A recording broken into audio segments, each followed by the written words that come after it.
fin des années 90, début des années 2000, il y a eu de grandes avancées permettant d'identifier les Treg comme étant ces cellules immunosuppressives délétères dans le contexte du cancer parce qu'elles agissent sur les lymphocytes T.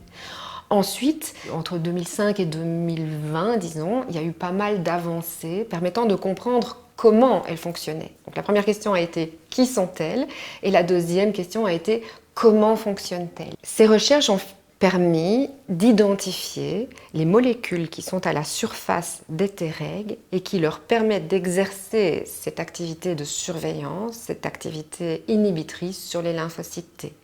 Ces molécules à la surface des Treg, elles portent des noms un peu barbares, au nom de GARP et de TGF-bêta. Donc on a compris comment les Treg agissaient sur les lymphocytes T pour les paralyser quelque part et les empêcher de remplir leur fonction essentielle qui est d'éliminer les cellules tumorales.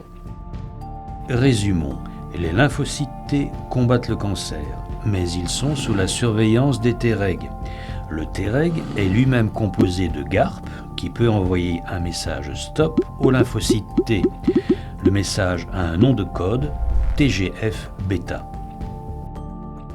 Tout ça se fait en parfait équilibre tant qu'on est sain et qu'on ne souffre pas de maladie. Si on développe un cancer, c'est notamment parce que les Treg continuent à utiliser de manière excessive ce système de communication avec les lymphocytes T, qui implique donc GARP et le TGF-bêta, et continuent de manière excessive à paralyser les lymphocytes T, alors que les lymphocytes T devraient en fait là être complètement libres d'exercer leur fonction destructrice des cellules tumorales. Donc le vrai coupable est identifié, il se nomme GARP.